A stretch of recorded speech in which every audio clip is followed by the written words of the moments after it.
So Qfun sent me this laminator to test out and review for them. I am not being paid to create this video. It takes 1 minute for this thing to heat up. They say 1 to 2 minutes, depending upon your settings, but none of my other laminators do that.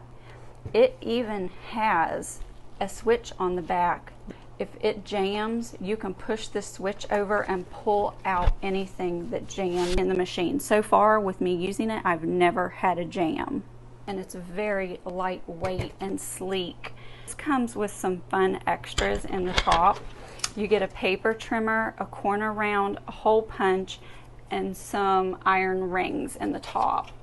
And I can't wait to show you this later on in the video because this paper trimmer is absolutely amazing. So this is a piece of Tim Holtz ephemera. I think it's the Layers collection.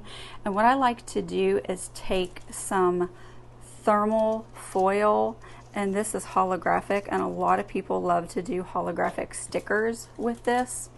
But you take your film and you put it over your image.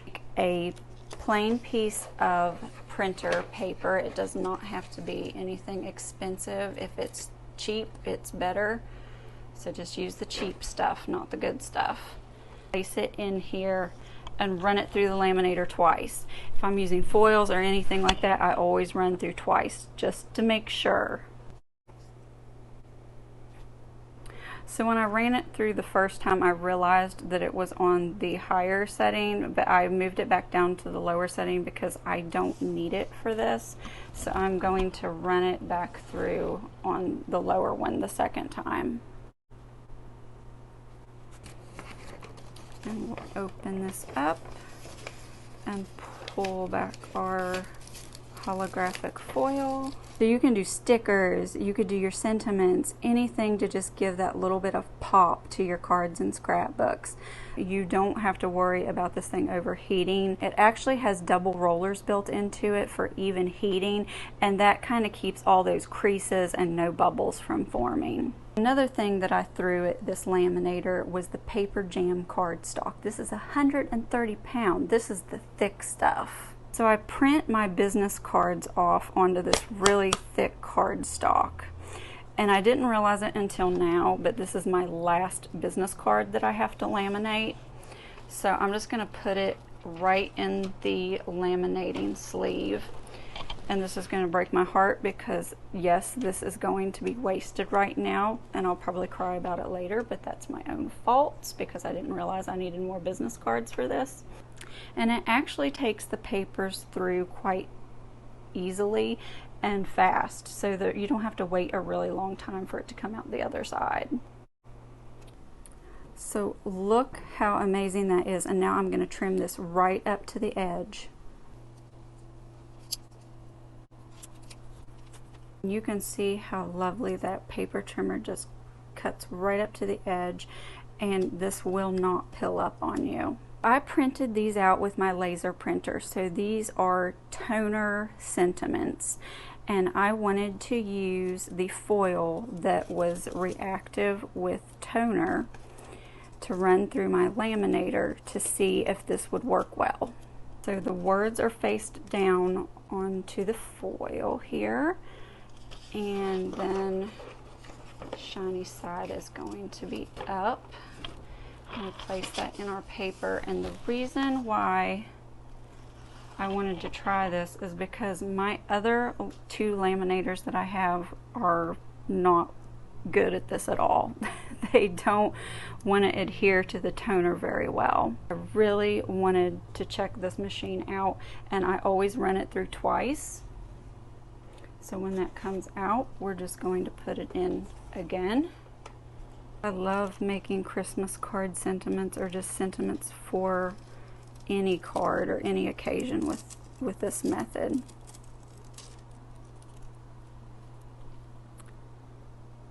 But this laminator does really well with this technique, and I absolutely love the results that I'm getting with this.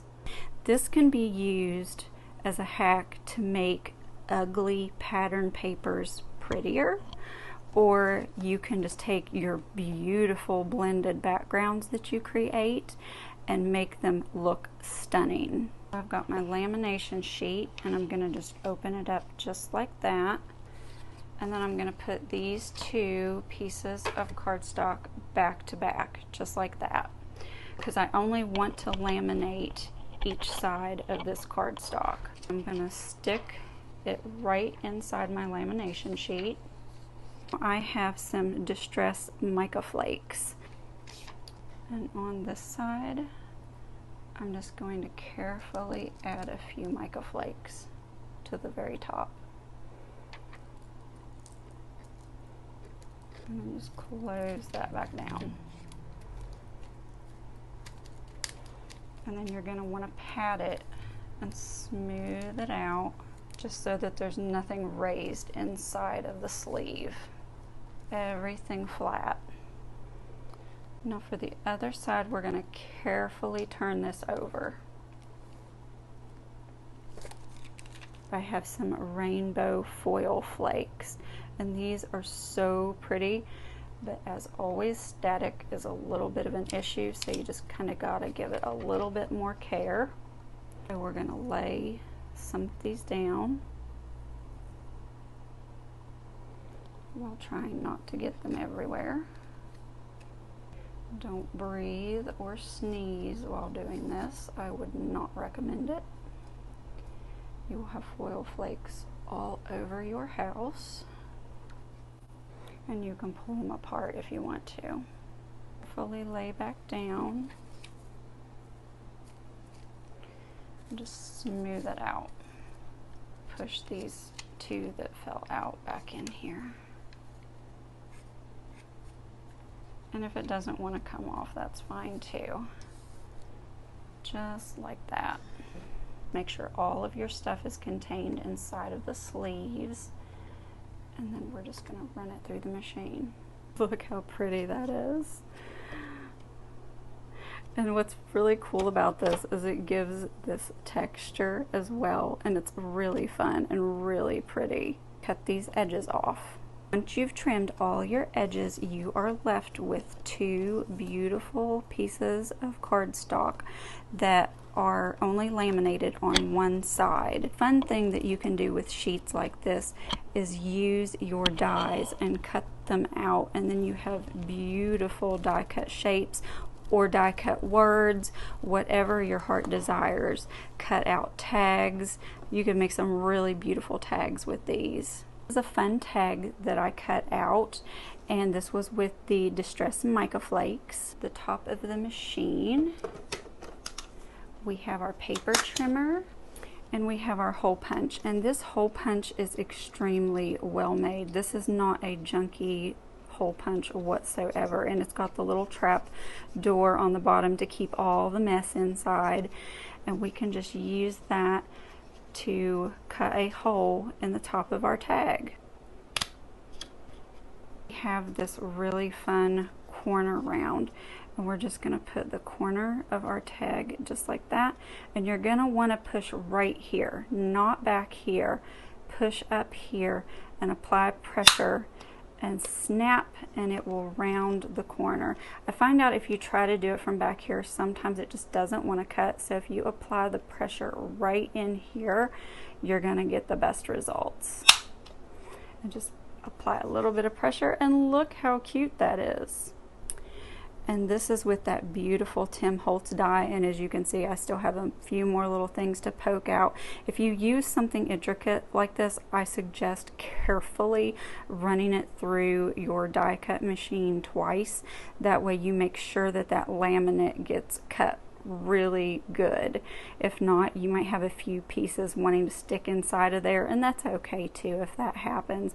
But look how beautiful. You can see all of that foil, all of that fun foil peeking right through.